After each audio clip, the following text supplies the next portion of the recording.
What is going on, guys? This is the Poke Tea Time podcast where we serve you up a cup of the hottest takes of what's going on in the Pokemon community. I'm NotShivam, and this is LowPopping. How's it going, man? It's going good, man. Thank you very much for inviting me onto your podcast today. I'm very excited Yeah, to be on absolutely. here. Yeah, I've been meaning to have you on my podcast. Like, when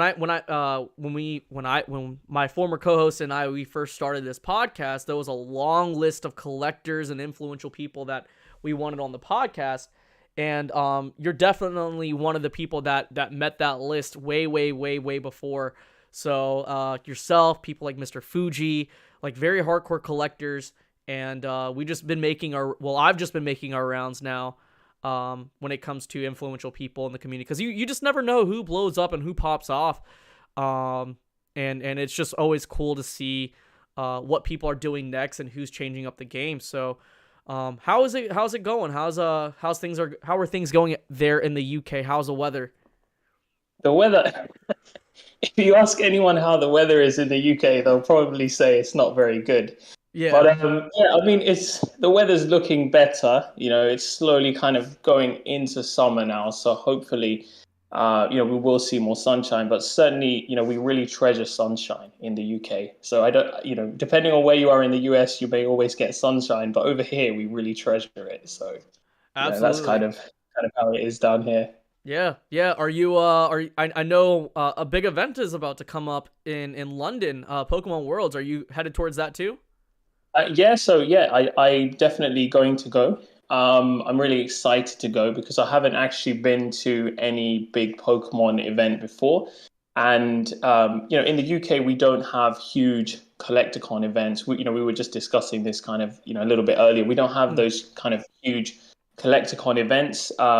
There is a large UK Pokemon card following, but it's just not as big as in the US, and I feel like there's the community almost isn't as not well integrated, but almost as there aren't loads of big meetups. That's what I'm trying to say, like in the UK. So that's kind of it's a little bit different if in the UK. But I'm definitely planning to go, and I'm excited, and I'm finally I'll get to meet loads of other collectors that I've been speaking to online, etc. So I'm Hmm. pretty excited. Are you planning to come to Worlds? Is that something maybe you're interested in, or?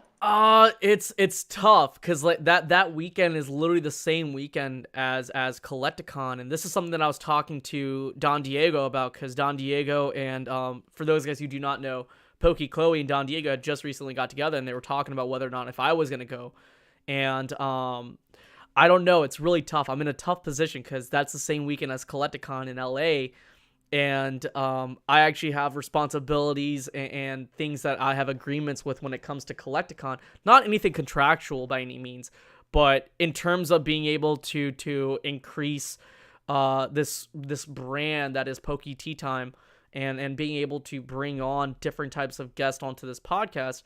I don't know. It's really tough to say. I really wish Collecticon wasn't the same weekend as Worlds, because I would, because originally, like, I knew that Worlds was going to be in August. I knew that much. So my biggest fear was that both weekends were going to basically fall on the same weekend. But I was kind of hoping that they weren't, so that way I could make an international trip, because that's something that I've been wanting to do as far as Pokemon goes. I've been in and out of the country for numerous amounts of times. I just wanted to be out of the country for the sake of Pokemon. I think that would have been super duper cool, just to kind of experience a different region and what those collectors are like, because the upbringings that people have here in the States when it comes to Pokemon is vastly different than someone internationally, right? Like someone from Japan, or someone from the UK, or someone from France, someone from India. Those different types of upbringings are definitely different, because those environments, those social environments, were vastly different too. So but before we get right into it, I hope everyone is having a good weekend so far. Typically speaking, we don't do our podcast on Saturdays. We do it on Tuesdays. But, I've been wanting to ramp up content and being able to have different kinds of guests. And, I'm very flexible to a certain degree with international guests like yourself. So it's like, hey, let's go ahead and get this done. But before we get right into it, make sure you like, comment, and subscribe to the podcast. If you are listening to us through Spotify and Apple Music, make sure you give us a 5-star review. It helps us a lot. And if you're not part of the Discord, make sure you join the Discord. And that's pretty much it. We got Pokey Chloe in the chat, so we were just talking about you, Pokey Chloe.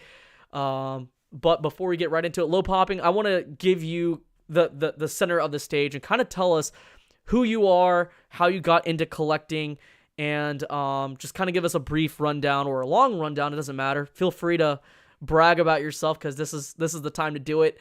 And if I interrupt you, it's because I'm very curious about something and I'll ask you questions about that. So let's go ahead and give you the typical question: how did you start collecting Pokemon, and where did you start? And what about Pokemon what is it about Pokemon that made you fall in love with Pokemon?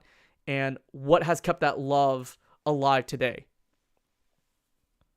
Yeah, so it's probably take me a while to answer this, but so my name's Umer. I'm from the UK. I live very close to London, and I'm 29 years old. And my background is I'm actually a medical doctor, and I basically I was doing the equivalent of residency that you guys have in the US. That's what Right. we call it over here. We call it just kind of junior doctor training, and I was doing that, and I wanted to go into family medicine. That's where I wanted to kind of specialize, and that, like, my whole kind of career has kind of changed now, and I've kind of put that on hold as I've kind of focused on Pokemon. So I'll get into that a bit later, but like I'll just kind of start off, kind of like how I got into collecting. So I'm 29 years old. In 1999, I was 7 years old. And, Pokemon in the UK, my experience of that era was in the UK, and it was huge. Every single kid in school, they were all playing with Pokemon cards everywhere, not just in school, the kids that were also living on your street in other houses that, back in the day when we didn't have the metaverse and all these online games that everyone's playing Fortnite, etc., where a lot of people used to kind of, like kind of hang out with each other a little bit more. Everyone was playing with Pokemon cards. And for me, it did cool off generally. So, we had the first generation, base set, jungle, fossil sets. These were so popular. Then it kind of went to, the gym eras, etc., and rocket gym eras, and then the popularity kind of went down. And then when it hit the Neo era, the popularity was a lot less, overall. Then the popularity was even less in the EX era. But for me, it's just something that almost hit me a bit differently to the other people that were around me. So even when it became a little less popular, I still wanted to collect the cards because I still had that kind of excitement and buzz and energy whenever I kind of opened up those packs. I used to play I've never, been in like any kind of competitive Competition. Yeah. TCG. Yeah. But just with friends, we used to have energy cards,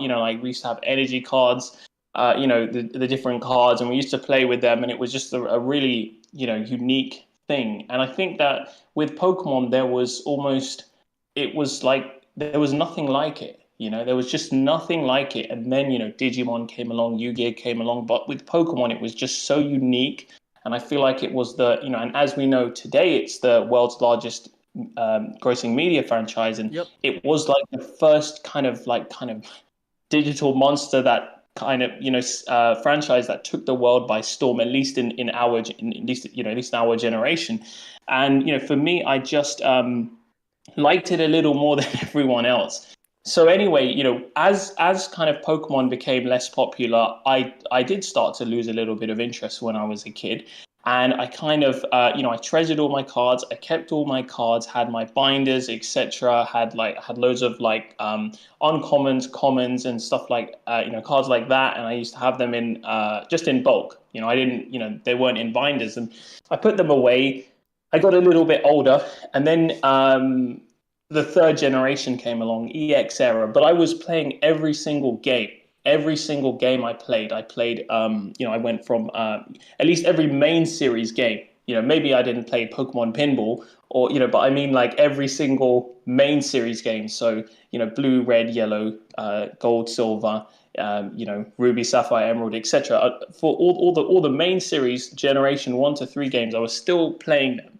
And I then came back to the cards in the third generation, and nobody was collecting EX Era. I just remember that I was in school, there wasn't a single kid who was collecting EX Era, and when you mentioned Pokemon, people would almost make jokes because it was so old then. It wasn't hot during EX Era, and that's why the sealed product, as we know today, is very rare in EX Era because it just wasn't popular, so it wasn't printed. And I remember that.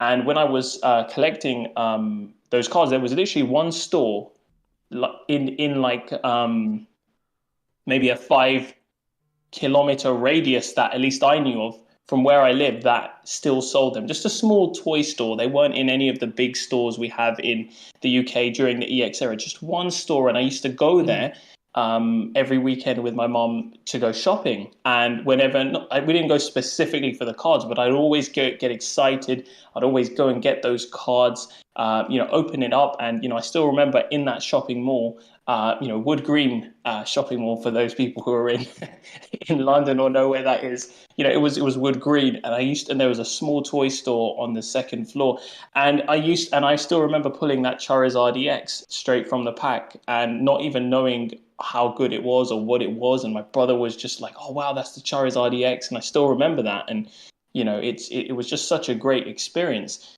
I then got older and older, and then I still treasured my cards. I kept my cards. I didn't throw them away. My mom did throw some cards away. Thankfully, she didn't throw away the hollows. She did Lucky. throw some. Because I put them in a binder and I put them in my room, so she didn't throw those away. And I also got very angry at her for throwing some of the ones before away, but she didn't throw a lot of those cards away. And every so often, then every few years, I might, not every few years, maybe every few months, 6 months to 12 months, let's say every year, I might have like just kind of gone on eBay and searched Charizard EX, because that was like my biggest card, was the Charizard EX from EX Fire and Leaf Green, and just look at what it was worth. And I kind of, I as a, so I got older, and then I went to university, and when you go to, when I went to university, you're kind of focused on different things almost. And I was more focused on my studies, making friends, etc. Having fun, just having the normal fun university life Yeah. that a lot of people go through. So I wasn't focusing on Pokemon.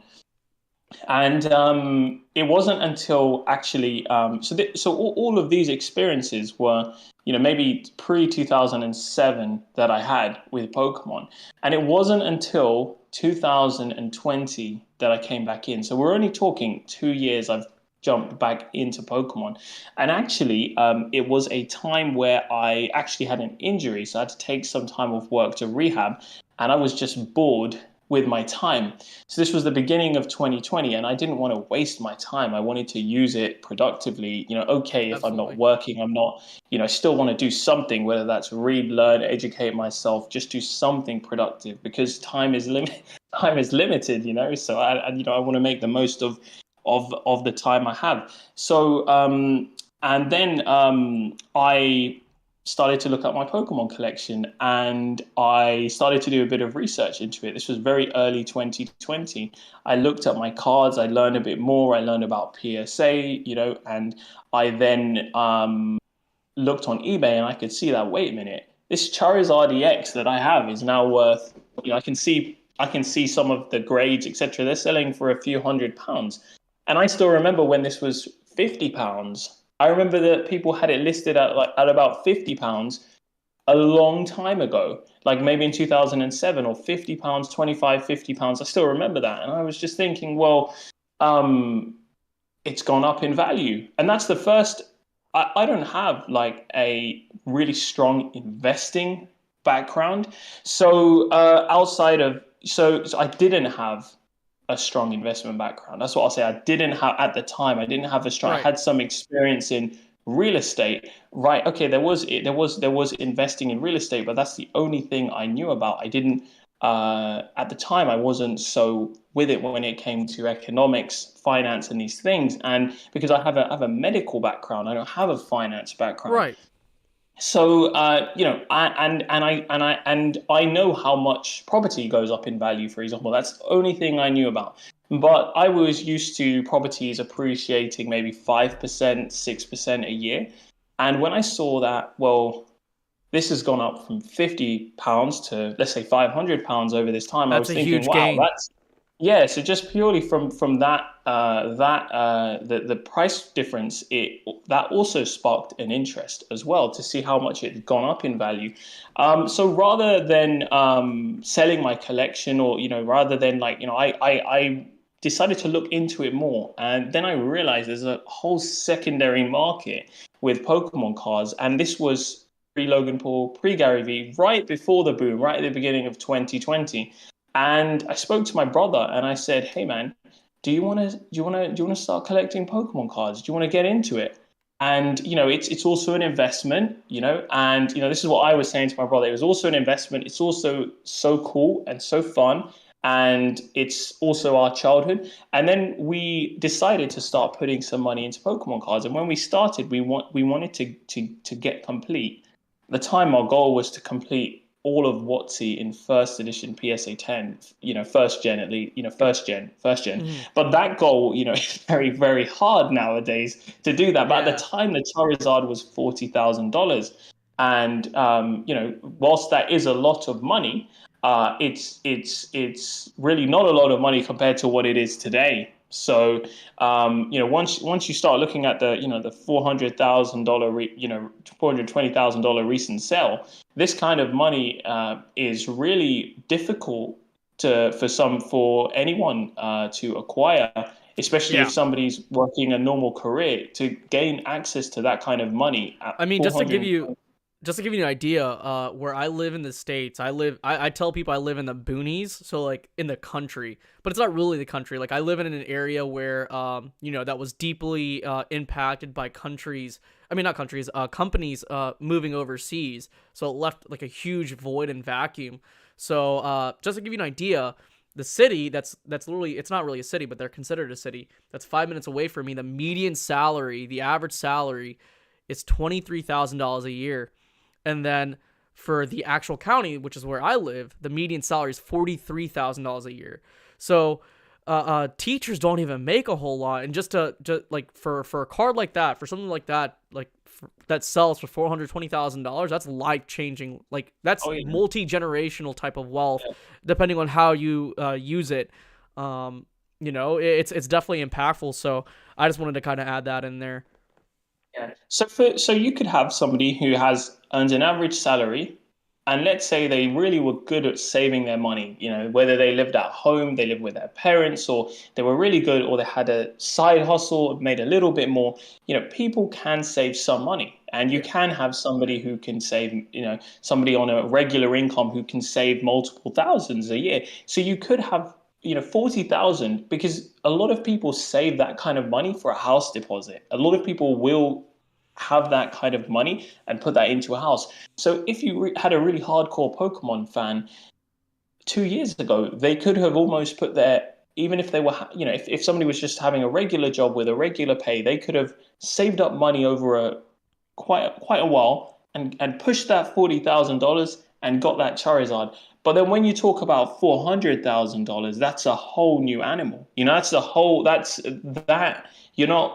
no longer going to be able to be acquired by individuals who have a regular income. This at $400,000, it's no longer something that can be achieved. So for many people. So, but at the time, that was our goal, to kind of slowly build up, and then the whole boom happened. The whole boom, and whilst we were trying to complete our cards, our sets, the cards started to double, or go up 20% every week almost, and it was just Mhm. absolutely crazy seeing what was going on. So the cards we had invested in all kind of blew up in value, and we just kind of just about got there just before this whole boom, and it was completely unexpected. In the beginning, our plan was to complete the sets. It's a collection slash investment over the long term. It's fun. We enjoy it, and it probably got more than property. That's what we thought in the beginning. That was our opinion, and it was so unexpected. The whole boom happened, and that almost was such a huge experience. And that's when I started to study deeper and deeper and deeper into Pokemon. And I started to really not just study into Pokemon. I started to study economics. I started to study, finance and investing, and kind of get into these kind of things. I started to learn about collectibles, and I really had a passion to learn. And that's what I think is really important in this space. If like, especially when it comes to cards which are more in the niches. So trophy cards, for example, that requires learning. You won't know trophy cards unless you go and put in the work, and you go and learn them. And that's the thing. And I'm just one of those guys who just has an interest in this stuff. I like to learn history. I like, even outside of Pokemon, I like history. And that's just something that I feel like, if you're interested in history, that for me is, it just kind of, I applied that to Pokemon, and then I became interested in the history of Pokemon. I like learning about the history. I like to learn about the history of the world wars, etc. I know I'm quite quite a bit of a nerd, but this is just stuff that interests me. So and that's kind of where I became interested in Pokemon. I like to learn about the different cards. I like to learn about the different sets. I like to learn about the different prize cards. And it was also fascinating, and I enjoy it. I enjoy just going on Google and just searching up this stuff. When I come across a new card, oh, cool. Well, let's find out about that card. So that's just something that I enjoyed. So as the year 2020, the crazy year, kind of passed, I was slowly relearning things, learning things, and exploring different niches within the hobby. And that's not just trophy cards I looked into. I looked into video games, Pokemon video games. I looked into consoles. That's another collecting category, collecting consoles, which Big. isn't as yeah, it's not as mainstream, I would say, as Yeah. as Pokemon cards or as video games. Video games gains lots of media attention, but the actual sealed or consoles, or the consoles, do not gain that level of media exposure at present, at least. And I just like learning about this stuff, and I feel like this, going back into Pokemon, made me realize that I am a collector, and I like being a collector, and this is actually a hobby and a passion that I have, and something that really helps to fulfill me as an individual. And I think that all kind of made me realize a lot of things about myself coming back into Pokemon, what I like to do. And anyway, the year continued, and the cards I had grown substantially in value, so I decided to sell some of the cards I had. Of course. And Natural. yeah, I decided to sell some of the cards I have, and I wanted to buy a house at the time. I wanted to buy a house. I had, the cards I had grown substantially in value, and I wanted to buy a house, put it in something safe, and that was, at the time, that was what I knew. I knew about real estate, and so I sold a lot of my cards. I did get a house with the cards, and I still had some money left over, and because I had done a lot of the cards I had owned were quite high end cards in the beginning. Always went for the cards. I would rather than getting 3 or 4 medium end cards, I would rather get one high end card. I've always been like that, and that's just what I personally preferred to Yeah. do. That's just the person, and I get it either way, because some people rather, if you give somebody $5,000, one person might just buy one high end card, another person might buy 3 or 4 medium end cards, one $2,000. Somebody else might spend it on loads of modern cheap cards, which is fine. Everyone's different, but that's kind of what I prefer, to just go for one higher end card than many medium end cards, if that makes sense. And I think from an investment perspective, generally speaking, that tends to do better over the long term, to go into that higher end stuff.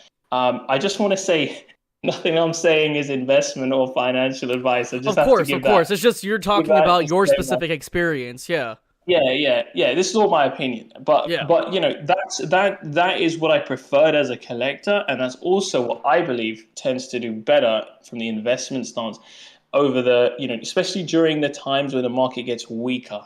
That's when you can really see those higher end cards holding up versus the lower end cards. So, but when the market's hot, you might see those lower end cards really pump up because they're so cheap, they can grow so much. That's the thing, right? It's it's a lot easier for $100, $200 card to go to 2,000 than it is for a $20,000 card to go to like 400,000. But so I sold a lot of my cards, and because I had done a lot of selling, a lot of high end selling, and really I was just selling my collection. I wasn't dealing at the time. I was just selling my collection and just wanted to get a house.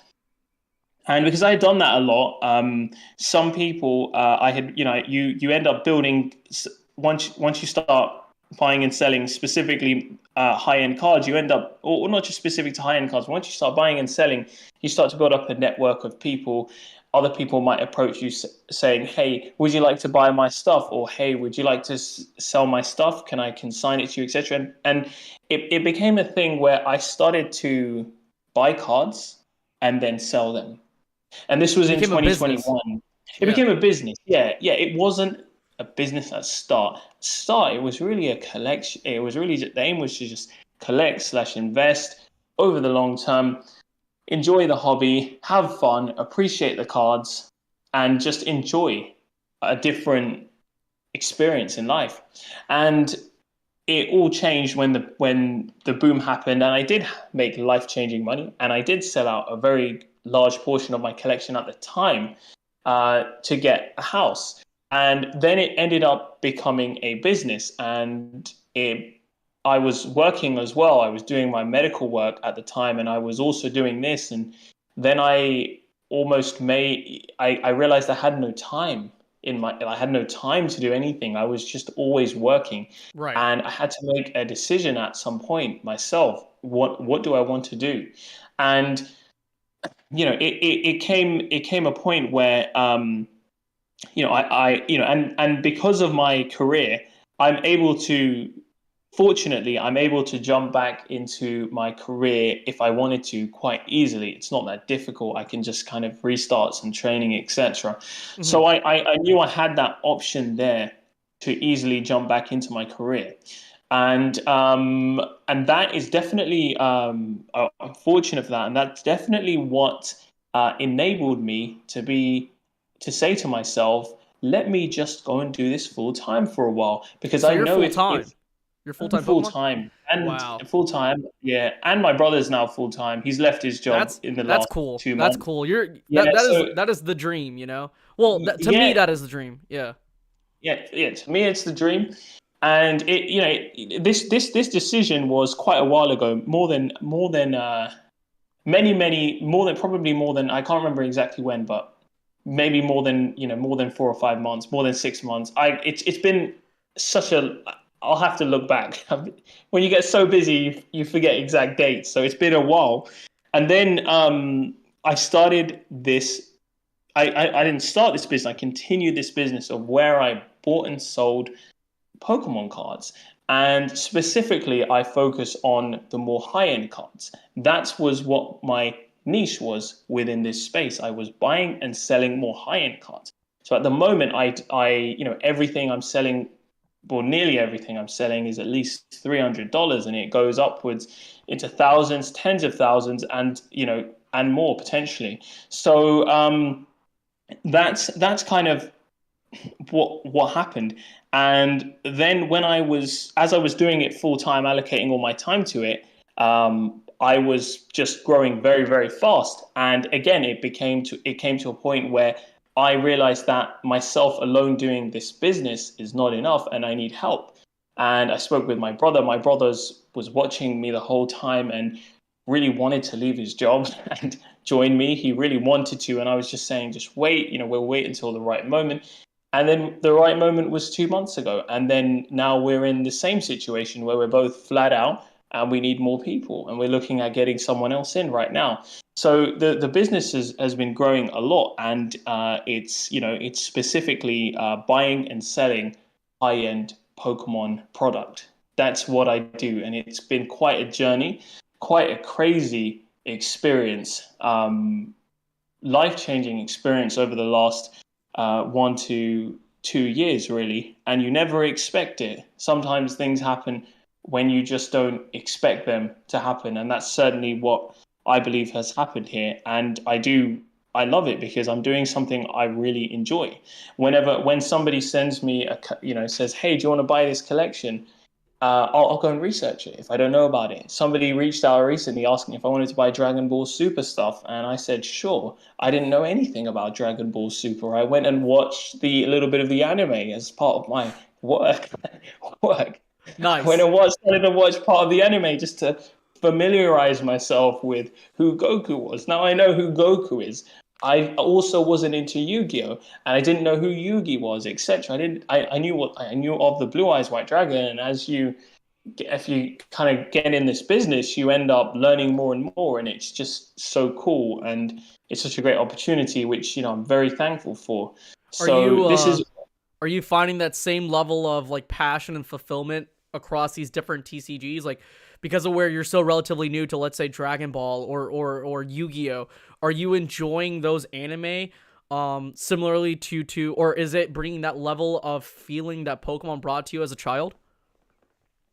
That's such a good question. Um, Or like that same level of interest? it yeah. So interest wise, because they're all similar to me. They're all kind of that same era anime monsters. They're all quite similar, Mhm. but they're also quite different, right? They're Yeah. similar and different, and it definitely brings me back to when I was a kid, when I started watching the Yu-Gi-Oh anime or the Dragon Ball anime. It definitely starts to bring me back.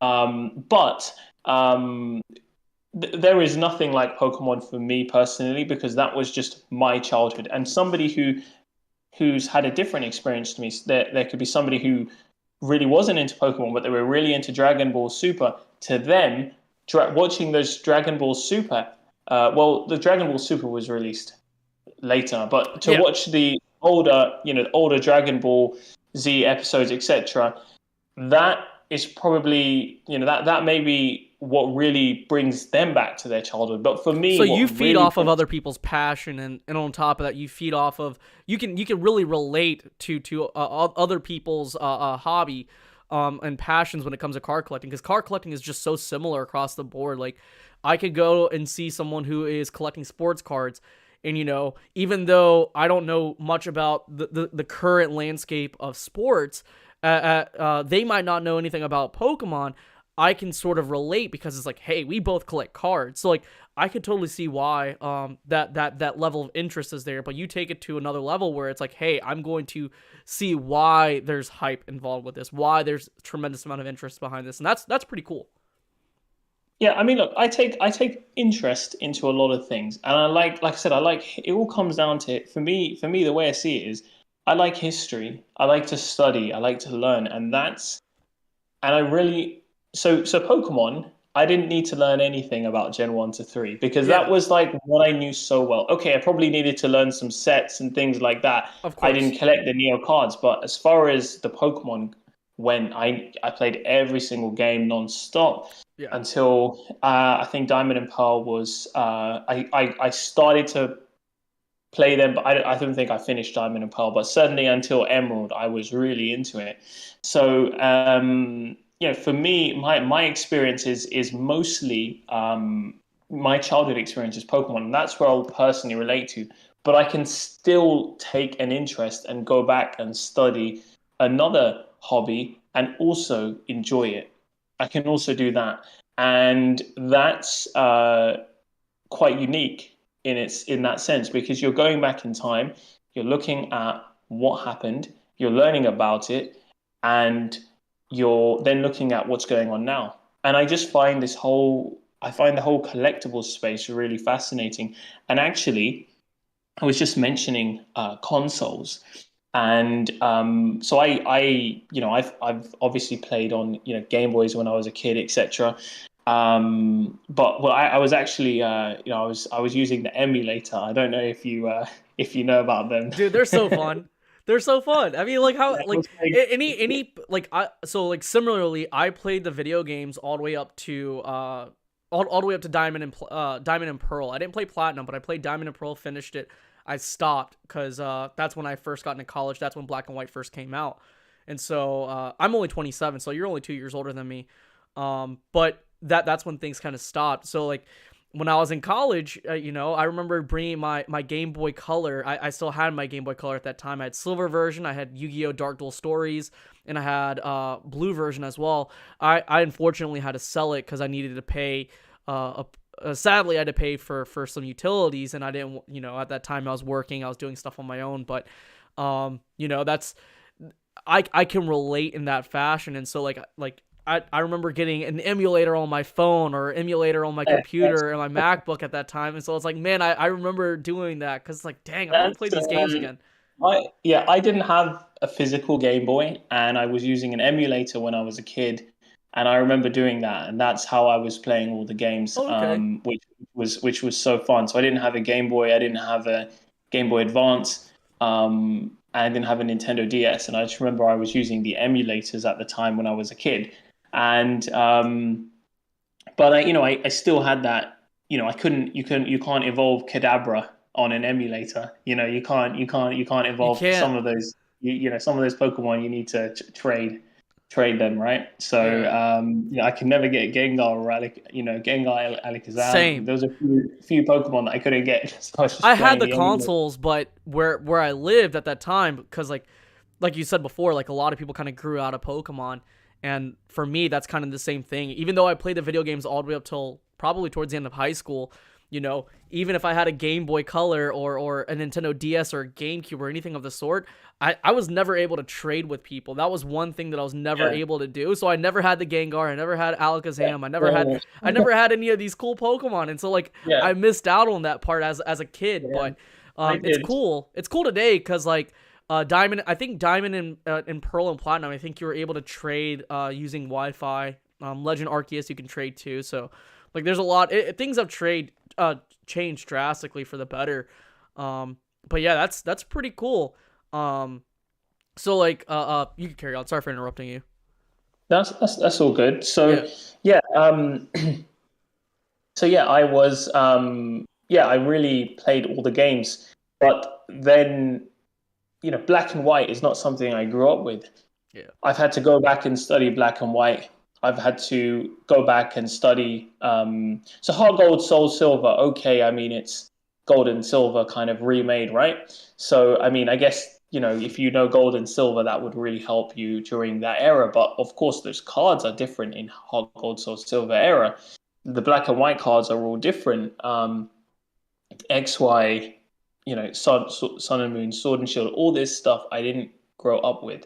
So this is stuff I've had to go back and almost study. But it's fun and I like it. And I Yeah, like to study it. it's cool because like with Pokemon, there's just always something new to learn about. That's something that I've kind of understood within the past 3 years is that there's always something new to learn about, and even if you find something out, there's more information potentially out there. Even though there's not information currently available, there's eventually information that comes out from different kind of collectors, like, oh, this is why this was the case, or this is how these cards were released, or this is why these cards are so valuable because the print runs were so bad. Like these are like I can sort of see why that interest is there, because information doesn't seem to stop. There's always new things to learn within this hobby. Like there's an Instagram account, Daisuke Orbs, I think that's who it is. That essentially shows like prototype cards from like or like they didn't show like the exact prototypes of the Pokemon Snap cards, but they showed images of what could have been Pokemon Snap cards, or like even the prototype Pokemon cards. And so like it's stuff like that's always really cool to see, and how things are released and why things like after 26 years, there's still so much information to kind of learn, and there's so many questions that's still out there that still need to be answered even after this long. So to kind of segue from that into our main topic for today is the 30th anniversary. Obviously we just had the 25th anniversary last year. There wasn't so many things popping off last year because we had that huge boom in 2020 leading into the 25th anniversary. So I kind of wanted to have this conversation about the 30th anniversary and what that landscape could be, right? How technology is kind of changing this space in a way, like applications like Whatnot, applications like Collector, how PSA, Beckett, CGC, they're all incorporating all this different types of technologies to be able to make it more convenient for collectors to basically interact with not only the company themselves but with each other. There's just so many different things that are going on. So I kind of wanted to ask you what your thoughts are on the 29th and 30th anniversary and what that landscape could potentially be like. Do you think we're going to see all-time high prices, stuff like that? I just kind of want to know what your thoughts are in this space, because you are full-time Pokemon, so it shows that you have a level of confidence there compared to most Absolutely. people there. So like I just want to know what your thoughts are. Absolutely. So this is something I would love to talk about because I love to talk about the future, Yeah, predicting the future. speculation's Uh, always fun. yeah, it's fun as hell. But so I just want to remind everyone here, This this is isn't financial advice. we have a disclaimer on the intro Oh, you video of do? this channel. Yeah, Okay. so it's straight off the bat. It says like this is not investment advice. This is just purely us. Yeah. This is pure conjecture between two It's- people in terms of what we think. And again, this is by no means to influence anyone else in their investing habits. yeah. It's just more so what your thoughts are, and that's simply it. Yeah. So, if we go back and look again, I haven't been around 5 years ago, Yeah. 10 years ago, but I've gone back and studied what's happened, and that makes a huge difference. Mm-hmm. When I did that, that made a huge difference to me. Now, when we look at what happened in the 25th anniversary, we have to take it all the way back to 2019, because in 2019, I'm no expert in sports cards. I'll say that right now. But my understanding is sports cards were taking up a bit in 2019, It and had been that, happening in 2018. Things were popping off. So, um, sorry to cut you off real fast, but essentially, I was essentially studying this space before I actually became fully involved with it. I lurked, I watched things, and in 2018, I remember listening to news from the National, which is like a national convention that's been around for a very long time. It's one of the biggest shows here in the U.S. as far as card shows go, and there's a lot of liquidity available because it's mostly sports cards, and people are ready to spend way more money on sports cards in comparison to Pokemon. It makes Pokemon cards look like chump change in comparison. That's not an insult to Pokemon. It's just these are the facts. And so at that time, there was I caught wind that there was some Pokemon cards being sold at that show, and so yeah. yeah. So yeah, I mean, so sports cards, as you mentioned, 2018. So 20 as well. 20. If we just go to 2019 for a second. So sports cards, and I think if you look on the PSA card website for the Michael Jordan rookie card, you should see that the PSA 10 grade was trending upwards, and that's just one sports card. I get it. There's numbered sports cards, etc. There's so many sports cards, right? Yeah. And sports cards are they are collectibles, and they are at present larger than Pokemon cards, right? And they're the biggest cards in the biggest collectible cards are sports cards, and they were trending upwards back in 2019. And I feel like towards the end of 2019, you did start again. I wasn't around, but this is all from going back and learning. But you did have some cards that started to trend upwards. Some Neo cards, specific cards started to trend upwards towards the end of 2019. I think, if I'm not mistaken, Shining Charizard was one of them that was going up. And then it came to early 2020. That's when I came in. And when I came in, I started to see, and I was learning on the spot as well about the populations, etc. I had no collecting slash, I guess, investing experience. Investing experience in the collectible space. I didn't have any at the beginning of 2020. And so I think that you started to see a lot of low pop cards pop off, and one particular one which I really remember was Dark Magneton.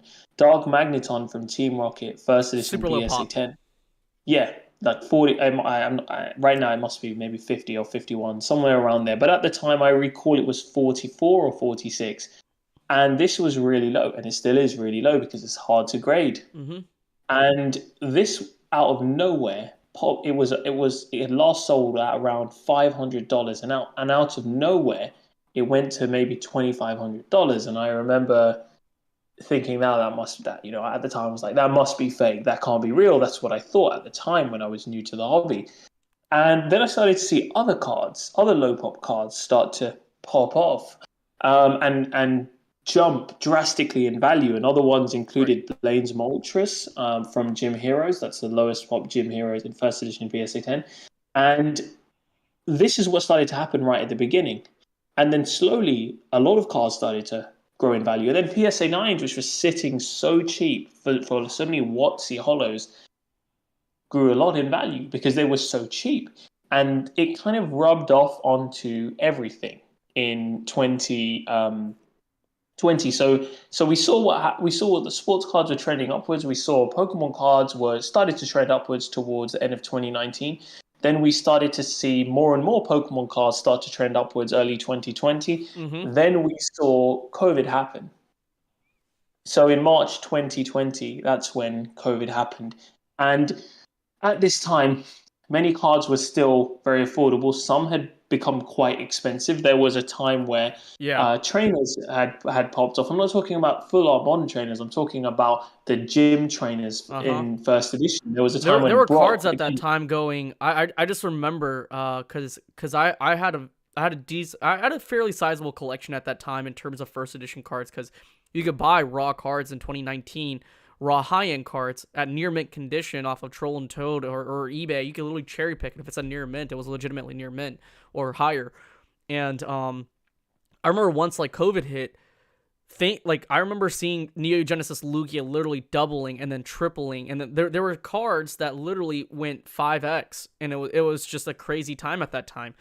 But yeah, yeah, COVID was a crazy time. yeah. Do you know what I noticed? This was just my experience. As soon as COVID happened, initially for maybe 1 or 2 weeks, I did feel there was a bit of a dampening in the market. I mean, Yeah. just for a couple of weeks, but then after that, then we saw as you said, cards multiply, grow Mm-hmm. massively. But that so remember, cards were going up. Sports cards are going back up in 2019. Pokemon cards started to trend upwards. Early 2020, we started to see movement specifically in low population cards, and started to come off onto other cards as well. But low pop was the ones. They were the ones that were really moving. I remember that early on, and maintaining, which is important Yeah. because they are low pop. They can maintain if they go for a high price, and the other owners don't want to sell it below that price. Then it becomes a situation: how do you get one without paying that price? Mm-hmm. So then, after March 2020, we started to see rises at that point, not just in Pokemon though. We started to see rises everywhere. We started to see rises in the stock market.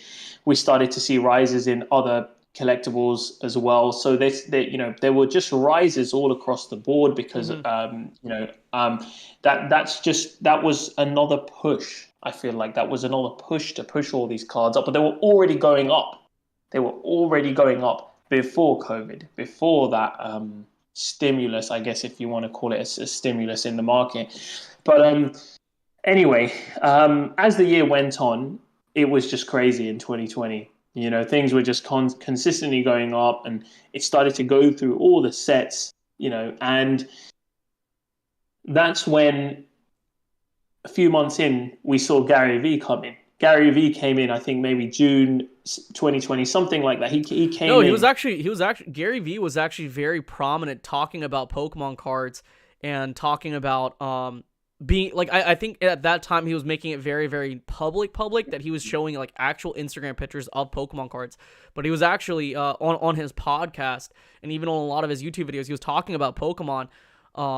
2018, probably 2017. He's been, yeah, very, he was at it for a very hot minute, and saw that trend very very early on, and I think that's mostly largely due to how sports was moving, and having just a basic understanding of Pokemon being such a very very it being one of the most successful media franchises in the world.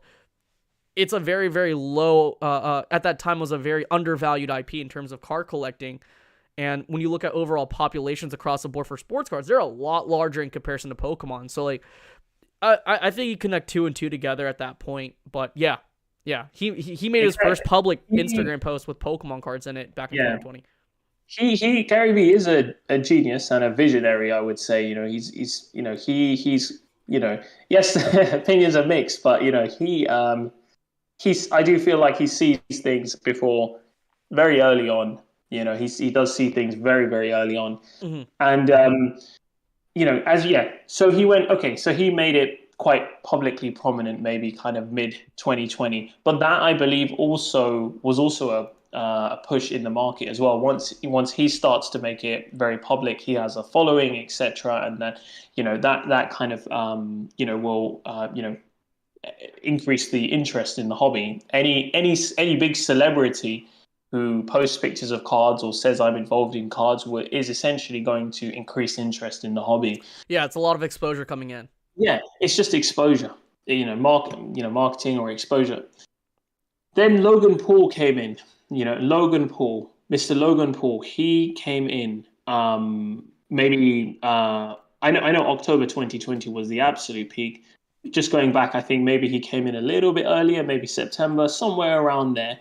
He came in, and he really, you know, when he came in, you know, you can look at the graphs. You can look at the graphs, and you can see how the prices changed when he came in. And cards, you know, they were upwardly trending, and then they literally just kind of went up like that when you know when Mr. Logan Paul came in, and he made a huge event of it, and it was a fantastic event. October 2020, the first edition base box break, and a you know memorable moment really for all of us, and a very enjoyable moment. And he came in, and I would say that October 2020 was the peak for a lot of set cards. After that, you know, we've got to remember that so much happened, and like the cards had consistently gone up for such a long time, and you know they were probably due a retrace, because you can't have something that consistently it had a rubber band up. effect. It had a rubber band effect. As soon as it shot up, it came right back down almost immediately. Like I remember, like there were cards that were very overvalued at that time that didn't quite deserve the valuation that it currently had. And almost immediately after that, after October, a lot of cards went straight down. And that kind of trajectory kind of happened all the way up to probably, I want to say, like early this year too. But yeah, I mean, like that kind of rubber band effect kind of happened. And then we saw like things definitely, even boxes went down. But we saw things kind of bottom out and level out. And I think that's why we're starting to see a lot more cards starting to gain a little bit more traction now in terms of all-time highs and just more movement upwards. But I will definitely. Yep. Sorry. Go on. Yep. No, I was gonna say. Do you think that what's happening with current trophy cards and very very low populated cards that have high levels of demand? Do you think we're going to continue to see the same trend that we're currently experiencing now, where we're going to see cards that have high prices continue to go upwards all the way up to the 30th anniversary, or do you think we're going to experience this time? Because like back in 2020 and 2021, it was to my assumption that we were going to see, this rubber band effect, and then things kind of lull out for a little bit, level out for a considerable amount of time. And then once we started approaching the 30th anniversary, I thought that we might see a little spike, but I didn't think that we were going to quite see the same level of interest and exposure behind cards like we did back in 2020. I was like, what we saw right there was like the right storm. It was the perfect storm that happened. So do you think we're ever like, considering that we've seen a lot of cards have these ceiling prices, do you think we're going to experience that again within the next 5 years? And again, this is not investment advice. I just want to know what your thoughts are. Do you mean what do I think will happen with like the trophy cards? Is that what you mean, right? Just cards in general, because like we saw what we saw with first edition base, with first edition base, we saw levels of interest happen across the board, right? We saw so much exposure happen and show through that a lot of people came into this hobby buying modern, and that's why, and due to Pokemon's logistical systems and COVID and the amount of product just not being available, we just saw huge demand behind modern product all the way down to the most vintage of vintage cards. So like we saw increases all the way across the board. And so like I'm just wondering, do you think that we're going to continue to see that kind of trend, growing and interest growing in the next 5 years or so? So I think it's a very reasonable prediction to say, maybe last year, when things were retracing, I think it was a very reasonable prediction to say, hey, I think the market will cool off, and I think that it will kind of maybe be a bit stable and then kind of grow again at the 30th anniversary, right? Because that's kind of, I mean, it didn't exactly happen, because I feel like the growth was a little bit pre-25th anniversary. But as the set cards started to cool off in 2021, as they did, that's when we saw an uptake of a lot of the rare cards, trophy cards. They started to uptake in 2021. And later 2021, we did start to see some of the rarer cards kind of, maybe plateau a bit. And then coming into 2022, we're seeing the most high-end trophy cards absolutely,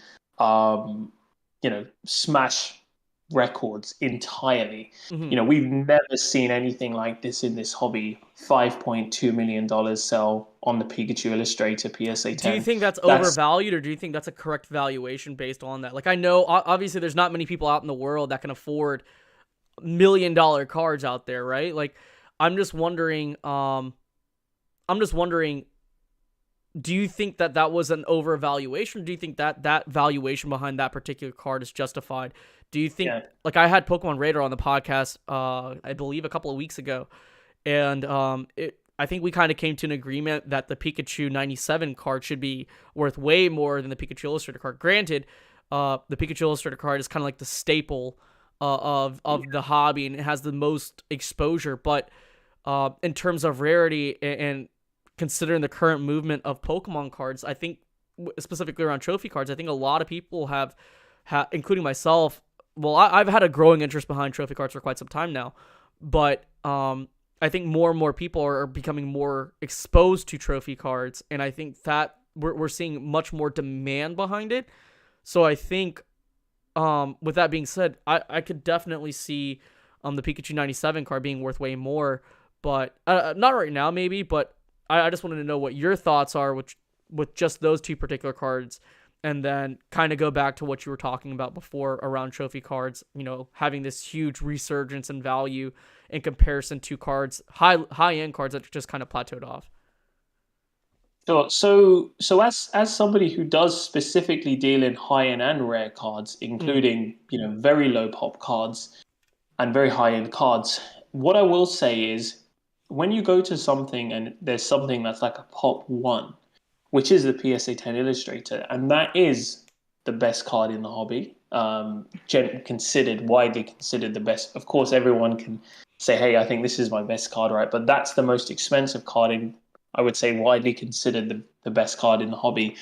But everyone can have different best cards. Opinions, But yeah. I think that there isn't really a ceiling price, and I think there isn't a way that we can do evaluation so easily on a Pop One card. We can't just say, That's oh, the fair. PSA 9 sold for this, and therefore the PSA 10 is that. It's not like that. You have the owner of the PSA 10 Pikachu illustrator, right? And let's say the owner, they just don't want to sell it. Like they just, let's say I owned the PS10 Pikachu Illustrator. And let's say I was super rich, right? I had all these. Let's say I was a billionaire, right? And I owned Pikachu Illustrator PSA 10. And let's say the highest ever selling Pokemon card was like 900. Was okay. Let's say that it's hypothetical situation. Highest selling Pokemon card is a Charizard First Edition PSA 10 at 420k. Pikachu Illustrator PSA 7 winner 375k. Now I own the 10, but you know what? I have so much money and I love the card so much I don't need to sell it. Somebody can offer me 5 million, 10 million. I don't need to sell it and I don't want to sell it. So it becomes a situation in these circumstances where you could have somebody who has extremely strong hands and absolutely no desire to sell it. So we can't just do a calculation on such a high end rare card and say PSA 7's worth this, PSA 9, PS 10 has to That's be fair. worth that. Well, we can, but is it going to public auction? No, it's not. It's not going to public auction. It's in a private collector's hands. So if you want that card, that PSA 10 put one of one Pikachu Illustrator, the staple card of the franchise, the most expensive card, you're going to have to pay what the seller wants. That's what it comes down to. So do I think it's overvalued? No, I don't. I don't think that's overvalued. I don't think it's so easy to value it. And I think that Do you think a PSA 10 Pikachu 97 first place card should be on par? I think that that's an extremely high end card. There are a few. I'll have to check the pops to remind myself of It's like exactly 4. like. Yeah. So is it four on a PSA 10? Is it No, I four think on I think it's just one in a PSA 10. and is that the 97 number one? Is that Yeah, the that's a 97 97 number number 1. one? Yeah. That's a phenomenal card. What a phenomenal card. That is an incredible card, highest grade. But do I think that that will be worth do I if you ask me what I would prefer as a collector, I would probably say the PSA 10 Pikachu Illustrator, I would say, because it's not okay, we can, there is an element of conditional rarity in that card as well. It's not just okay, there might be more illustrators than 97, but there's one PSA 10, so there is that conditional rarity there as well. Okay, there's that conditional rarity there with the 97, but which card is more, you can mention, not to, I think they're both absolutely incredible cards, but I think the Pikachu Illustrator will always be the most expensive card in this hobby, and to my understanding, always has been. And I don't see that necessarily changing. Okay, I don't think that that would change, and I think that there's also another element that with the Pika trophies, they're in a set. So there's number one, number two, number three. So it's part of a set. Pikachu Illustrator is also a standalone piece. Independently, if that makes sense, there is that, but then I get it. You can have the number one PSA 10, but I just don't see that happening with all the exposure that the Pikachu Illustrator's got. The fact that it's always been the most expensive, and $5 million. Are we going to break that price point? I don't think we would break that price point right now. I think that that's an incredible card. I think it's highly valuable. Again, what's its value? It's not so easy to we can Right. do our calculations, but at the end of the day, it's in the seller's hands to say hey, I'm going to sell it. If I don't want to sell it otherwise, and so I know a lot of people try and value trophy cards, high-end trophy cards, and say that they're overvalued or they're undervalued, but it's when it comes to the stuff that even if you do these ratios, proportions, etc., the seller just doesn't want to sell it, and they've got the only one in the world. It's kind Do of you like the see? conversation between like what should be more valuable, the no rarity Charizard versus the first edition Shadowless Charizard card. Like Yeah, one is obviously more rare, but the other one obviously has the most demand because it's been in front of so many people's yeah. eyes in comparison, and so like there's always that conversation between the two. Obviously, they're both very much valuable, but it's just one of those kind of conversations. It's supply and demand. There's two elements to determine Yeah, the value of any good or service or collectible. Now, when you look at the supply and demand on the present market and historically determines the Pikachu Illustrator to be the most expensive card. So, okay, supply is one side, but you have many rare collectibles that aren't valuable. Like there's many rare collectibles out there that just have no value, and that's that's because fair. there's no demand in them. There is huge demand in the Pika trophies. Absolutely, people really want that card. It's an absolute grail card to Yeah, own any of the Pika trophies, but it's not. You know, on the present market and historically, people will pay more for the Illustrator. So, okay, the supply is more for the Illustrator, but based on this logic, the demand for the Pikachu Illustrator at those it's price far points higher. is Yeah, far yeah, of greater course. than any other card. So I don't see that changing, man. Right. To kind of I switch just over gears, don't see it changing. um, we currently see what the current modern market is, and I've been looking at cards using the collector app. I will talk more about the collector app here soon. I've been looking at a lot of modern cards that came out since Hidden Fates came out. And there's a lot of cards, a lot of chase cards that are now experiencing an upward tick in terms of value. And but for the longest time they went down to I don't know the exact values, but I know that they went down in value considerably in 2021, and now we're seeing an actual upwards tick across the board when it comes to high end modern cards. And so, is it safe to say with Logan Paul's most recent stunt spending $5.27 million for this one card, we're now starting to see a little bit of more organic, like I wouldn't even say organic, but we're starting to see more, it could be organic. We're starting to see more people starting to come into this space slowly, not as fast as what it was back in 2020, but we're starting to see more people come in from the bottom up. So, when you talk about modern cars, which are seeing an uptick, are you talking about limited print modern cards? For No, I'm example, talking modern about like bombers or actual set cards. So like set with cards? Hidden Fate, Okay. like for example, Hidden Fate's Charizard, Shining Charizard, we're now starting to see an upwards tick, and which is actually surprising. Like I don't really talk about modern cards so much, but because of where this is becoming very very apparent that modern chase cards, like modern Charizard cards, modern chase Yeah. cards, even like Vivid Volt, like I wouldn't say Vivid Voltage is a good example because like Vivid Voltage is still way below than what it was when back when it first came out, but like actual Charizards from that particular side, like the Sun and Moon era, is now starting to see an actual upwards tick in terms of demand and price point. That was something that actually surprised me. So like when we saw Logan Paul open up that first edition Shadowless box, we saw a lot of people like going back to their closets and raiding their closets or older collections and older binder collections, or even coming to buying modern cards like Evolutions. That's what we saw. Evolutions see a huge upwards tick in terms of price point. Are we starting to see that now because of that?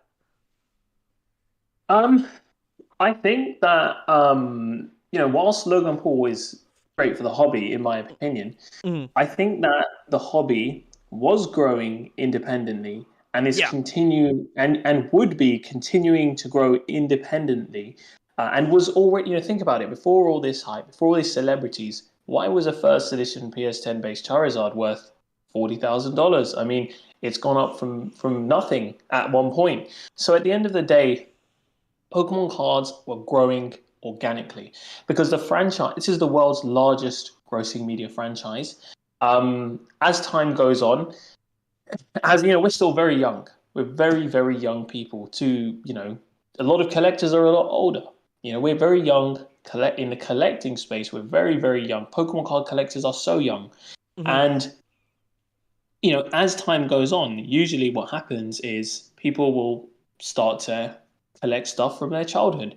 And that's usually what happens. And I think we were growing independently. And I think we will continue to grow organically. I think that they do great things for the hobby. I think they help to increase exposure, help to help to grow the hobby. But I think even without all these celebrities, we would have an organically Right. growing market in this hobby. That makes But I sense think, yeah, but I think because that yeah, because yeah, like sorry, yeah. no, sorry to cut you off. I just wanted to kind of quickly add to that.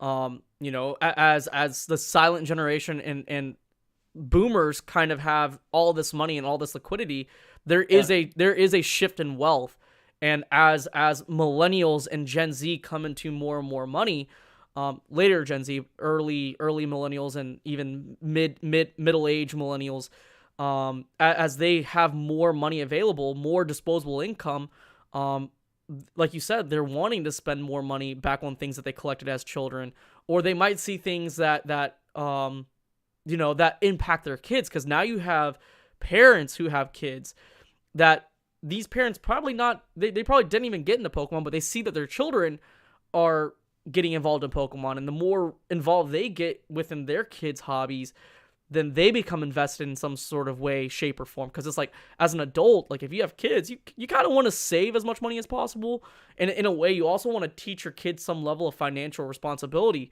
So like that's kind of cool that Pokemon has created this sort of environment where even if like you have parents who are not really involved in Pokemon, because of where their kids are involved in Pokemon, they might get into it. It's kind of like a few weeks ago, Drake had just did a live with Golden Auctions with Ken Golden, and I was like, wait a second, like it'd be cool for him to open up Pokemon cards, but like he's not really into Pokemon. He was fully aware of what happened to Logan Paul, because Logan Paul came into the same live as well, and they talked about the whole the fake resealed case situation. And it's like, well, Adonis is a son. What's to say that his kid doesn't get involved with Pokemon as well? And so like there's a very high likelihood, like, for, you know, if his kid is in school, he might run into someone that's starting to talk about Pokemon. He might get involved. And so it's very, very interesting to see what could potentially happen. And just I just don't think this, like, I think we'll have lulls here and there, but I just don't think that I don't think anything will quite really return to what it was like, I don't know, pre 2016. I don't, like, even though I wasn't around in 2016 or 17 or 18 at that level, I don't think things are gonna quite go back to where they are. I think people have kind of invested themselves very heavily into this space, and quite frankly, I don't think anyone wants to lose, you know, thousands upon thousands of dollars when it comes to certain collectibles. And so, knowing the sheer rarity of certain things, as time goes on, we know the populations of things. I think that's pretty cool. Where do you see technology headed in this space particularly? Like, where do you see it with grading companies? Where do you see it with portfolio tracking? Like, where do you see that going? So there's other, as time goes on, our technology improves. So, within this space, AI is something very big, and to be grading cards in, using computers essentially, which should be a much more consistent grade, that I believe probably will be incorporated into all major grading companies. And I think that will create a lot of consistency within grades, and further to improve the current grading services that we have. I think you mentioned about some apps before, like Whatnot and um, apps like these, etc. And Whatnot is very good for the hobby. It's very good for the hobby because it's creating a platform where people can, open break packs, and you can have people who can enjoy it and watch it, and it's just to helps to grow. It helps to grow the hobby, and it helps to just create a nice platform for people and collectors to enjoy the hobby. Just to kind of counteract that, though, there are a lot of people out there that don't like Whatnot because they feel like, with the rate at things are kind of going, with the rate at which things are going on Whatnot, particularly in terms of opening these boxes, things are being opened up at a much more expedited rate. So you have a lot of collectors who are genuinely upset because they feel like they don't have a good grasp of what's actually happening, and things are moving so fast that they can't get the things that they actually want. And in a way, they're placing blame towards the application itself, or they feel like the hobby in the landscape currently has definitely changed, and it has changed within the past 2-3 years. And so like a lot of people, there are a lot of people who genuinely feel like or genuinely upset because things are not quite where they were, Yeah. or quite what it used to be.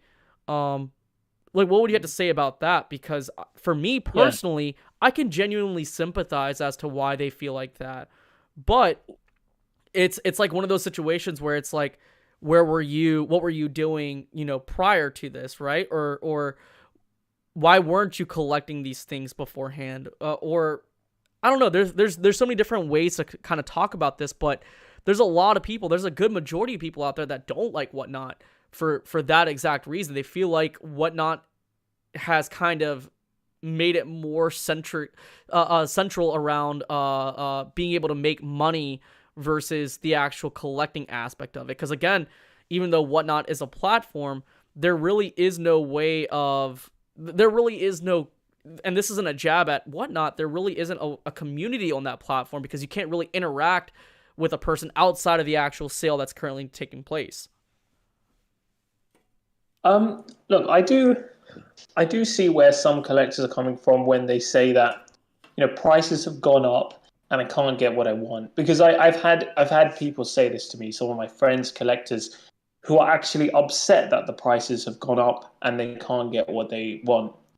And it's a tough situation because Mm-hmm. it's really a tough situation because, you know, it's it's a tough situation, and Yeah, I can sympathize with them, but it is a free market, and yeah. the Do prices you will be think determined do you think the by. Yeah, statement sorry. that they have to adapt, do you think the statement, or like, do you believe in this statement that essentially people have to kind of adapt to the way things are currently going and figure out what works for them to be able to get what they want? Is that safe to say? Because like often at times, like when people say, I remember SM Pratt saying like adapt or die, which is a very, very bold statement to say. However, there's a bit of truth in that. Granted, he could have put it in a more easy way for people to digest versus like in the most blunt way possible.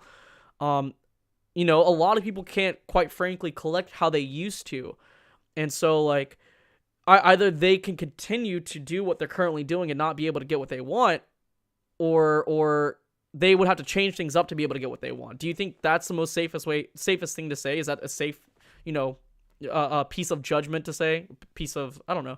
I just want to know your thoughts on that.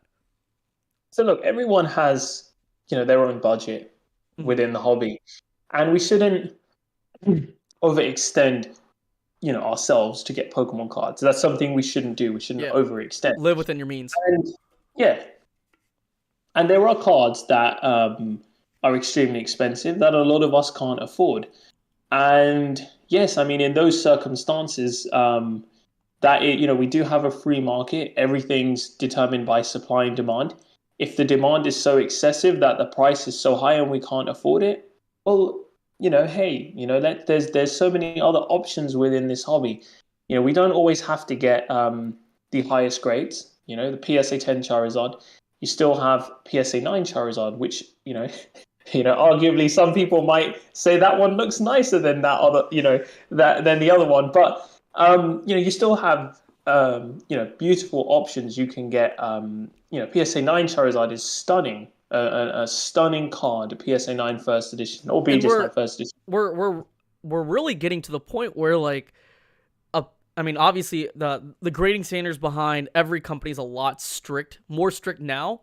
But what was a PSA 10, literally a year ago, like, we obviously know that with like 40 million certs, with a 30 million certs, we know that the grading standards are relatively solid at that, right? PSA 10s are PSA 10s at that particular time, and it makes sense, right? But if you were to put that today in today's standards, that's considered a 9. Like there's such a small marginal difference between 9s and 10s from literally a year, like great within a year. It's crazy how things have changed.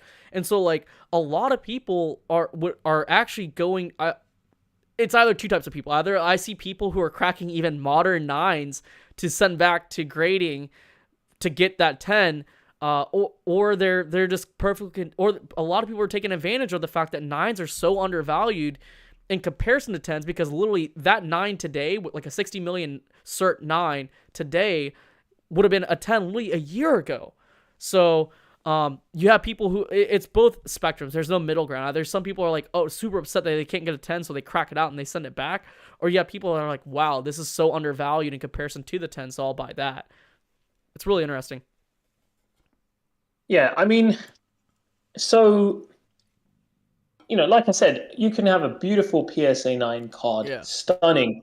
Like you can't even tell some of those PSA 9s, you can't even tell what's wrong with them. Why didn't they get a 10? Where's the defect? And there are so many options. Even to get a PSA 9 is very expensive, $25,000, somewhere around there. And that's not exactly chump change. That's a lot of money. Yeah. You see, that was almost the PSA 10 back in the day, 2 years ago. That was almost the PSA 10. That's not a lot of time. That's not a lot of time. Yeah. So I feel like the PSA 9 has become the more achievable goal for somebody who's on a regular job, regular income. It's such a beautiful card. It's not like that. It's something that you can easily. I wouldn't say easily trade up to, but if you're someone who doesn't quite have the means to be able to afford it, if you're someone who's already buying cards and grading them as is, it's more of an obtainable goal if you're trying to trade up, right? Yeah. Like that's something that I did, because I didn't buy my card outright, but the cost that with the cost of grading, the cost of acquisition of the cards that I bought to trade up, as well as travel in terms of flights, in terms of hotels, everything put together, that's a total cost of roughly around $5,000 compared to what the 9s are worth today. That's a good. I'm cool with that. That's a good level up with what I was able to do. So like I know people that have been able to do the same within a year, given that it's become even more difficult to get some of these cards within the past year and a half. So it's not impossible. There's so many different ways to essentially go around getting the cards that you actually want. It just requires a little bit more legwork, but yeah. But do you think, given the circumstances today, given that it's already a little bit more difficult today versus what it was, let's say 2-3 years ago, do you think it's going to get to the point where it's going to be very, very tough, to the point where these cards, like even 9s even 9s will become unobtainable to people? Like, do you think we're headed towards a point where I think that's where it's getting to, with the rate at which, our generation, millennials and even Gen Z are coming into more and more money. They're having more disposable income, with the rate at which boxes are being opened up, which we're now starting to see a slight upwards tick in terms of boxes too.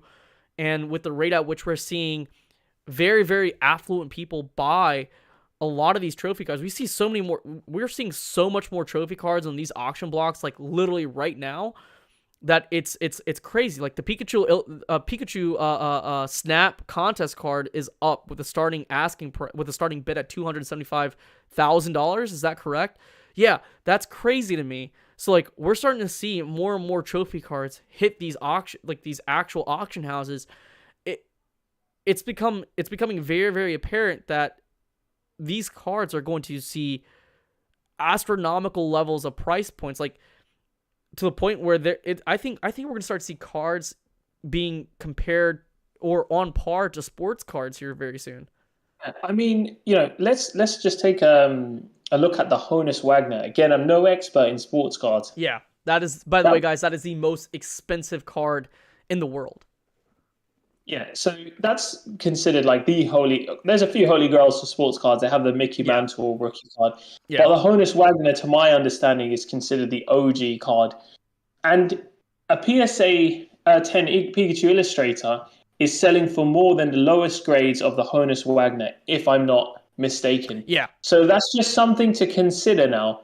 You're talking about, okay, the PSA 10 Illustrator is disproportionately higher than every other card.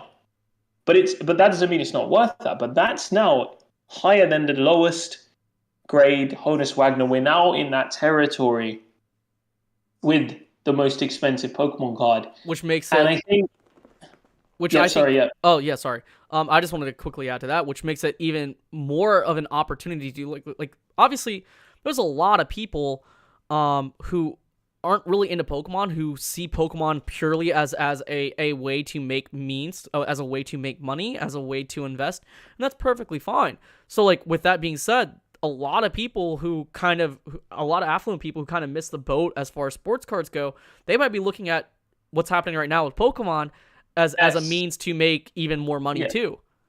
So just on that, a lot of sports card collectors will see that Pikachu Illustrator $5 million sell and will think, wait a minute, this is now in the lower grade Honus Wagner territory. This is where we're going. This is where we're going, and this is one card. And I think that over the coming years, we will see a lot of, as we've seen in other trophy cards. I think we'll continue to see a lot of uptick, but not within, but within the right cards. So within high-end cards, within high-end set cards. I think high-end set cards are grossly undervalued. I think the eyes are all on trophy cards right now. I think a lot of the stuff, a lot of this high-end set cards are still a bit stagnant, and they haven't, they've been stagnant for a while. They boomed hugely in Yeah. 2020, but I do see that there is a huge future in this space. Just knowing that we've had a $5 million sale, just take it 2 years back. What was the highest Pokemon card sale ever 2 years back? I think it might have been around $100,000 on a Pikachu Illustrator. And you're talking about five. I'll have to look back. I Yeah. don't know for sure, I don't but know. I wouldn't imagine. My estimate was 2 years back. I don't think any card was ever sold above, publicly at least, above $100,000 at least 2 years back. Might be wrong. Have to check back. But you're talking about Well, 2 years ago was five still 2020, million so I dollars. think I think we were seeing certain Charizards still sell at roughly a little over 200,000. So Mm, I think It's you mean yeah, three, maybe three or it's an four, three and opposite. a half. Yeah. But 5 million. We need to understand where this hobby's going, what's happening. Mm-hmm. PSA 9 illustrator, one, 1.27 million. yeah. I mean, we need to look at this and understand that this is the grail of the hobby, and these are the price points it's achieving now. So I think we will see a lot of catching up over the next few years. Again, stuff like mass-produced modern cards, I think are not as investable as vintage high-end cards personally. I think that they're I think that high-end modern card but at the same time, that doesn't mean they can't go up in value because the demand is so high in Yeah. modern. But modern is rare. So they're more demand driven. That's the difference. The modern cards, the mass-produced ones, are more demand driven. A lot of the high-end vintage cards are also, whilst they could be demand driven, they're also supply driven because they're very rare. And the huge advantage is that when you have a very rare high-end card, even if the market's weaker, even if the market weakens and you've got a very rare high-end card, well, you don't have to sell it firstly, and it might not even come on, and people might still be willing to pay the same price as it was because you know what? They can't get it anywhere else. So there is a huge difference between mass-produced, demand-driven cards and you know high-end vintage or high-end. It doesn't necessarily have to be vintage, but high-end rare cards. That have got demand. So there is a difference. But I do see that coming. The 30th anniversary, I don't know if that will be a stimulus because I think there's so many stimuli going on right now and probably will continue to happen that maybe it'll be like this 25th anniversary that there's so much like Pokemon could grow on the way there so much, and that's what it's looking like with all these record sales. I also thought it could be a situation where 30th anniversary is a time when Pokemon cards, start to gain value. But now I'm of the impression that they're just, they had a huge rise in 2020. They cooled down, a lot of them cooled down in 2021, and now they've started to uptick again in 2022. So it's hard because a lot of these celebrities who come in they when they make videos, when they advertise Pokemon cards to their audience, this does have an impact on the market. It does Hmm. increase interest, and we don't really know who else is planning to come in. We know Justin Bieber collects Pokemon cards or has collected Pokemon cards. Yeah. He's got a huge following, and we know recently Drake's come into sports cards. Yeah. So there's just so much going on. There's multiple million of dollars being spent on one card. This hobby has got such a bright future, and I've left my job as a doctor to focus on this hobby, and I see a Hmm. lot of future. I see a lot of potential here, and I think that one of the most important things is just being educated, researching, understanding these Hmm. cards. You don't want to go into trophy cards without really knowing what that card is, what that history is. So you need to do your research. That's I think the really important. I think the biggest thing behind not only just research is just passion, right? After with having multiple people like Palatine Pokemon TCG, his brother, Old School Pokemon, a lot of these guys who have been forefronts of the hobby, one the one common denominator behind their success is the fact that they're very passionate, right? These are people that are more than happy to help people within their own means, obviously, but these are people that are absolutely passionate about what they do, and that's what kind of gets it to you. Like yes, it's okay to be driven by money, but that's not entirely sustainable. You have to have this level of passion behind this space, otherwise it kind of gets old. It makes you complacent, it makes you dusty, whereas having passion keeps you on your toes, it keeps you up and motivated, it keeps you wanting to learn more about these different kind of cards, and it lets you go down through this rabbit hole, whether it's eBay or with different kind of collectors or just even the history of Pokemon itself. And so it's just like being passionate creates this newfound appreciation day by day, and I think that's the cool thing, and that's kind of what I've picked up from a lot of the people that we've had on the podcast, between yourself and between all the previous guests that we've had before. It's something that's drastically apparent, and I think on that note, I think it's a good way to kind of close things out, because this is one of our most recent longest podcasts. It's about to hit an hour and a half. But before we get before I give you your way to plug yourself in, I'm gonna go ahead and talk about the podcast sponsors. Before we get right into that, though, make sure you like, comment, and subscribe. If you haven't watched this podcast, we are available on Spotify and Apple Podcasts. You can always hit that rewind on this podcast to rewatch it. I know today is a Saturday, and there wasn't that much marketing behind it, which I'll be better about. I'm increasing the amount of guests across the board.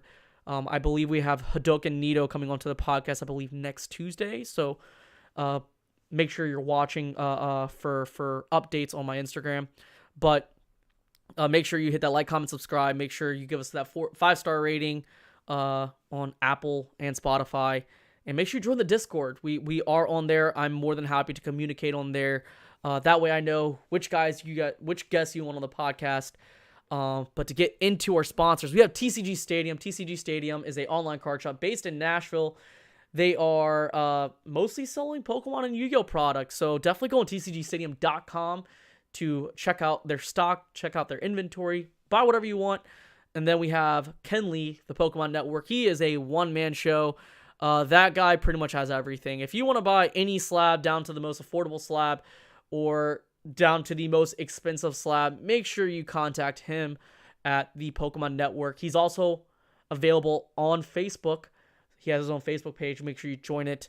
And then we have Double Infinity Gaming. We don't have their logo up on the actual channel, where I'm still waiting on a high resolution logo, but they're a online card shop based in Florida. They're also available at these card shows, so you can run into them. Will and Julie, they will definitely take care of you. They house many different sorts of TCGs, from Magic the Gathering, Yu-Gi-Oh, Pokemon, you name it. And then finally, this is not sponsored. It's the Collector app. We have the Collector app logo right here because we believe in providing the most value to you guys. It is the best way to track the value of your collection between multiple TCGs, whether it's raw cards, whether it's graded cards, whether it's sealed product, you name it, even Funkos and basketball cards now. And just recently, the most recent update is you can now plug in the value of Beckett cards onto the platform itself now too. So definitely check it out. It's free. It's free. And that's pretty much it.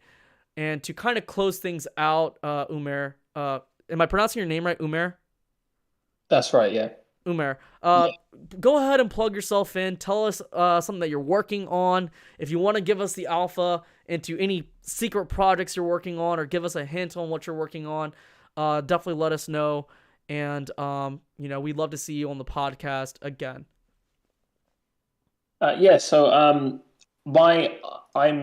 so everyone can reach me on Instagram. My Instagram is LowPopping, so that's at LowPopping. We also have a sales page, which is at lowpopping.market. These are the two ways that we are contactable. And like I said, we buy and sell high-end Pokemon product. So please check out our page to see if there's anything you're interested in buying. And if you are interested in selling your collection, then we can provide instant liquidity. And again, please feel free to reach out to us at LowPopping. We are working on a few things right now. Specifically, we're working on a website and working on a lot of things right now. And slowly, more and more things will be rolled out. So just make sure to follow us, and we will hopefully make it worth your time. Absolutely, absolutely. I think if you definitely follow LowPopping, you can definitely get a good general consensus, a good idea of what he's about, and he's the type of person to really help you out if you have any particular questions. I think that's something that's super important, and that's something that I value when it comes to people in this community and the guests that we particularly have, people that are willing to go out of their way to kind of provide value to people in general. And I think that's the best type of business in this particular space, because again, it's still a hobby. There's more people to people interactions. So I think my hold on, I think my headphones kind of got disconnected. Just now. Hold on. It kind of happened while I was making that monologue right there. Boom. I don't know why that did that. It's connecting. It's still connecting. Hold on. I don't know why this happened. This actually happened I think it happened last week with Chris. So right now the audience can't hear you if you say anything. Okay, now they can hear things that you're saying. I don't know if it was because of how long we've been going on, but I appreciate you for coming onto the podcast. Again, make sure you follow LowPopping at LowPopping on Instagram. Is that the only platform you're available on, or are you available on any other platform? At the moment, this is the only platform, but as time goes on, we will be available on more platforms. Cool. Awesome. And again, if you're in the UK, scene is fairly small, but I'd say it's a very tight-knit community, I think that's safe to say. Definitely go check them out, hang out. That's a community worth investing into. And that's pretty much it. So, Umair, there's a way that we always close out the podcast. It's the same. Everyone does it. It's kind of cringe, but it's not cringe. Basically, you get your imaginary teacup, you sip it up, you say deuces with a peace sign, and then you salute out, and then we say see you on the next one or something like that. You could say whatever, or just say see you later. So we're going to do it on three together. You're going to sip up with your pinky out. Always pinkies out because you're sipping a teacup. You always pinky out. Yep. Sip up, then deuces, and then you salute out. See you guys later. So we're going to do it all together at the same time. I know it's cringe. It's cringe. I need to make sure I get this right. Yeah. On three. So all we're right, going to 1, 2, 3 sips up, deuces, and see y'all in the next one. See ya.